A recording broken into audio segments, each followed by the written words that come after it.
तो hello guys, कैसे हैं आप सभी लोग बढ़िया होंगे। आप सभी लोग लाइक और सब्सक्राइब जरूर कर दीजिए। अपन चलते हैं अपने एपिसोड की तरफ। एपिसोड 7 और 8 करेंगे आज। तो क्या मेरी बातों को सुनकर अपने दिमाग में गढ़ लिया है? फांग न्यायशुई ने कठोर स्वर में पूछा। जी बॉस। तीनों युवकों ने अलग अलग स्तर की घबराहट के साथ उत्तर दिया। उनकी सलाह जीवन और मृत्यु का अंतर हो सकती थी। इन्हें इसे हल्के में लेना मूर्खता होती। बस इतना ही चाहिए था। अब आगे बढ़ते हैं। यह कहते ही फांग न्यायशुई ने गंभीर चेहरा फिर से ढीला और बेफिक्र हो गया। हम अब अभी वापस नहीं जा रहे हैं, ली एर ने कांपती हुई टांगों के साथ पूछा। फांग न्यायशुई ने रहस्यमयी हंसी हंसते हुए कहा, अभी क्यों लौटें? आगे और मजा बाकी है। तीनों ने एक दूसरे को देखा।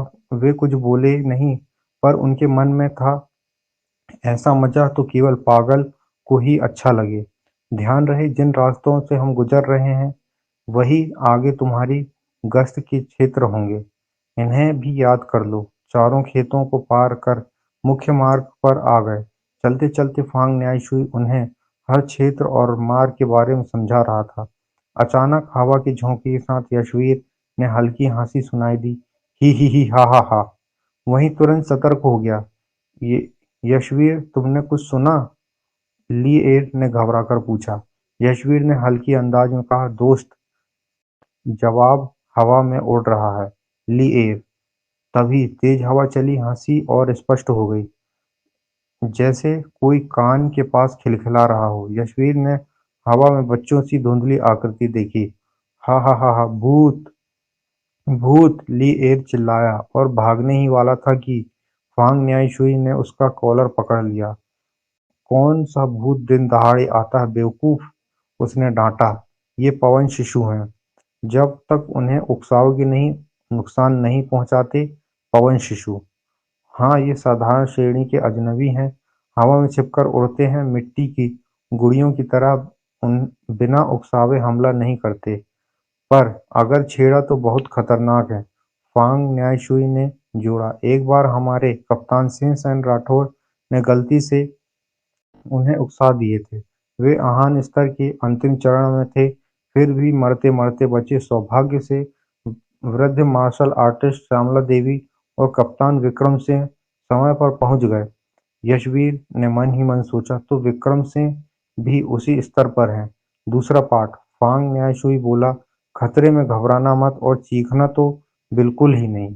ऐसे लोग सबसे पहले मरते हैं। फिर उसने ली एयर को चिढ़ाया, इतने बड़े हो फिर भी दिल छोटा है। थोड़ी देर बाद वे गश्त करने लगे। दूर सबसे ऊंचा पर्वत दिखा। वह लघु अगस्त पहाड़ी है, हमारा गांव। उसी के नाम पर बाहर से शांत दिखती है, पर बेहद खतरनाक है। बिना कारण कोई योद्धा वहां प्रवेश नहीं करता। लगभग 3 घंटे बाद फांग न्यायशुई बोला, अब घर लौटते हैं। आखिरकार ली एर खुशी से उछला। चलते हैं, झोउ न्याय ने दोहराया। तुम हमारी बात क्यों दोहरा रहे हो? ली एर ने पूछा। तुम हमारी बात क्यों दोहरा रहे हो? झोउ न्यान ने बिल्कुल सही स्वर में दोहराया। तुम ठीक हो? रुको, तुम्हारी गर्दन से खून? ली एर कुछ समझ पाता उसने पहले यशवीर ने उसे रोक लिया। रुको, कुछ गड़बड़ है। अचानक झू यान की आंखें लाल हो गई। उसने शिशु गर्जना की और तलवार घुमाकर हमला कर दिया। ली एर स्तब्ध था। यदि यशवीर उसे खींचकर न हटाता तो वह मारा जाता। यशवीर ने अपनी कृपाण निकाली और वार रोका। छन्न!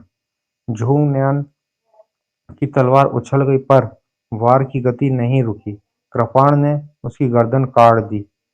सिर हवा में उछला और शरीर 2 कदम चलकर गिर पड़ा। ली एर चीखने ही वाला था कि पीछे ठंडी आवाज आई, चुप! मरना है क्या? फांग न्यायशुई आगे आया। मैं तुम्हें दोष नहीं दे रहा हूँ, उसने कहा। यह प्रतिध्वनि इल्ली का काम है। उसने झू न्यान का सिर कुचल दिया। अंदर से आधी उंगली जितनी लंबी हरी इल्ली निकली, गोभी की इल्ली जैसी। यह प्रतिध्वनि इल्ली है, साधारण श्रेणी का अजनबी। यह खोपड़ी भेदकर दिमाग में घुस आती है और शरीर को सुनी हुई हर बात दोहराने पर मजबूर करती है। पकड़े जाने पर आसपास के लोगों पर हमला करती है। कई चौकीदार अपने साथियों के साथ मारे गए हैं। फांग न्यायशुई ने यशवीर की ओर देखा। तुमने अच्छा किया, नहीं तो तुम दोनों खतरे में पड़ जाते। यशवीर चुप रहा। उसका चेहरा पीला था। असल में जब उसका वार झू न्यान की गर्दन से गुजरा, उसके रक्त में उबाल मारा। उसे हर बूंद निगल जाने की तीव्र इच्छा हुई। उसने अपनी हथेली को नाखून में गड़ा दिया। रक्त पिपासा कुछ दब गई। फांग न्यायशुई ने समझाया कि वह पहली हत्या से व्याकुल है। आदत हो जाएगी। झूम-म्यान ने पहले ही मर चुका था। इल्ली धीरे-धीरे रेंग रही थी। तभी यशवीर चिल्लाया, रुकिए, और आगे बढ़कर स्वयं उसे कुचल दिया। हरे द्रव की छींटें जूतों में फैल गई। मैं झू-न्यान का बदला खुद लेना चाहता हूँ, उसने बहाना किया। झू-न्यान ने सिर हिलाया, फिर अग्नि ताबीज जलाकर शव को भस्म कर दिया। ली-एयर हकलाया, हम उसे दफना सकते हैं। नहीं, फांग न्यायशुई बोला, एक आवश्यकता नहीं है। दो शव से रक्त की गंध निकलती है जो खतरनाक अजनबियों को आकर्षित करती है। खतरनाक अजनबी, क्या आप उनका मतलब उससे है?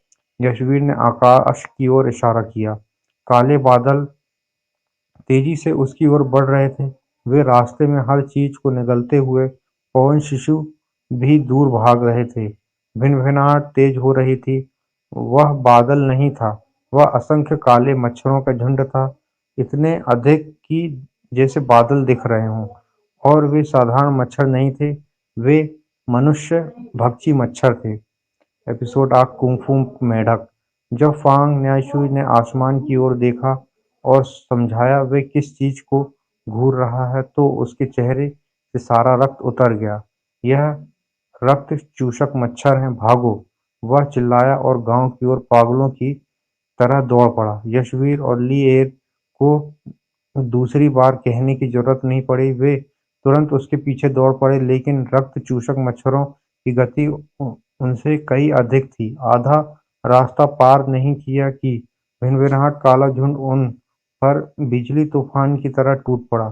फांग न्यायशुई चारों ओर देखा और भारी सांस लेकर कहा, अब देर हो चुकी है, हथियार तैयार करो, आज जान की लड़ाई है। उसके चेहरे पर निराशा छा गई। वह जानता था जीवित बचने की कोई संभावना लगभग शून्य है। रक्त चूसक मच्छर साधारण श्रेणी के अजनबी थे। वे हजारों लाखों की संख्या में झुंड बनाकर चलते थे। ऐसे झुंड जो हान स्तर का योद्धा भी दूर भागे। अचानक ली-एयर पागलों की तरह चिल्लाया, मैं मरना नहीं चाहता, और भाग खड़ा हुआ। रुको! यशवीर ने पकड़ने की कोशिश की, पर देर हो चुकी थी। कुछ ही कदमों में मच्छरों का झुंड ली-एयर पर टूट पड़ा। घना झुंड उसके चारों ओर मंडराने लगा। यशवीर कुछ देख नहीं पाया, पर उसकी अंतिम चीख स्पष्ट सुनाई दी। कुछ ही सांसों बाद सांस शांत हो गई। जब झुंड आगे बढ़ा तो जमीन पर सिर्फ एक सूखा टुकड़ा शव पड़ा था। रक्त की एक बूंद भी नहीं बची थी। उसी क्षण फांग न्यायशुन चिल्लाया, अब! उसने अपनी तलवार पर अग्नि ताबीज चिपकाया। तलवार घुमाते ही आग की विशाल लपट उठी और अनगिनत मच्छर राख बन गए। पर एक पल में खाली जगह फिर भर गई। यशवीर के पास कोई ताबीज नहीं था। वह केवल अपनी कृपा से वार कर रहा था। उसकी शक्ति प्रबल थी, पर कौशल की कमी। कुछ देर बाद उसने झुंड को रोके रखा, पर जल्दी से कुछ मच्छर उसके बचाव को भेद कर शरीर पर बैठ गए। उसकी त्वचा लोहे जैसी कठोर थी, पर मच्छरों की सूंड उससे भी तेज। तीखी चुभन शरीर में फैल गई। क्या यही अंत है, उसने सोचा। तभी एक अजीब घटना घटी। जो मच्छर उसका रक्त चूस रहे थे, वे अचानक कांपे, सिकुड़े और गिर पड़े मृत। ये कैसे? यशवीर देखा, उसका रक्त ही उन्हें चूस रहा है। हर बार जब मच्छर डंक मारते, उनका रक्त उसके भीतर खिंच जाता और हर बार उसकी शक्ति बढ़ जाती। मेरा रक्त इन्हें निगल रहा है। यह समझते ही उसने चलना बंद किया और मच्छरों उसके सिर और पांव तक ढकने लगे। वे उन्हें मार नहीं सकते थे, उल्टा वह और शक्तिशाली होते जा रहा था। उधर फांग न्यायशुई अभी भी आग की तलवार घुमाते हुए पीछे हट रहा था। उन्हें उसे यशवीर लगा, यशवीर शायद मर चुका है। धीरे धीरे उसकी तलवार की आग मंद पड़ने लगी, उसके कदम भारी हो गए। क्या अब अंत है? तभी टर धान के खेत से बीच से गूंजती आवाज आई। एक हरा मेढक उभरा, मानव शिशु जितना बड़ा। वह पिछले पैरों पर खड़ा था, सिर पर लाल पट्टी बांधी थी। आगे के पैर बाहें की तरह सीने पर क्रॉस किए हुए थे। उसकी बड़ी गोल आंखें में तिरस्कार झलक रहा था। टर टर। अचानक उसने हवा में मुक्केबाजी शुरू की और तेज, सटीक, अनुशासित प्रहार पर टर की आवाज। यशवीर स्तब्ध रह गया। क्या यह कुंफू मेंढक है? अगले ही क्षण मेंढक उछला, पेट गुब्बारे की तरह फुलाया और जोरदार टर्रहट की ध्वनि तरंग से मच्छरों का विशाल झुंड आकाश से झड़ने लगा। यशवीर के कान फट गए, आंखों और नाक से रक्त बह निकला। हे भगवान, यह कुंफू क्यूडी-गोंग मेंढक है। मेंढक ने लंबी जीभ निकाली और मृत मच्छरों को निगल गया। फिर उसने जीभ से झुंड को समेटा, घुमाया और झाड़ा, जैसे कोई मार्शल आर्टिस्ट का उस्ताद। बचा हुआ झुंड उस पर टूट पड़ा। मेंढक ने हथेली जैसी टांग आगे बढ़ाई और बिजली की गति से प्रहार किए। ठंडी ऊर्जा से मच्छरें जम कर चूर हो गए। अंत में वह उछला और एक गोल लात मारी। अदृश्य शक्ति की दीवार बनी और आधे मच्छर फट पड़े। बाकी बचे सैकड़ों मच्छर भाग निकले। मेंढक ने पेट थपथपाया और संतुष्ट भाव के साथ धान के खेत में लौट गया। कुछ देर बाद फांग न्यायशुई ने अविश्वास के साथ कहा, यह क्या था? यशवीर पास आया। बॉस फांग, यह वह कौन सा अजनबी था? कुंफू मेंढक। फिर उसने चौकीदार पूछा, तुम अभी जिंदा हो? यशवीर ने आंखें घुमाई। भाग्य अच्छा था, वह मेढक ना आता तो मैं मर ही गया था। वह अब यह बता नहीं सकता था कि उसका रक्त ही उसे बचा रहा था।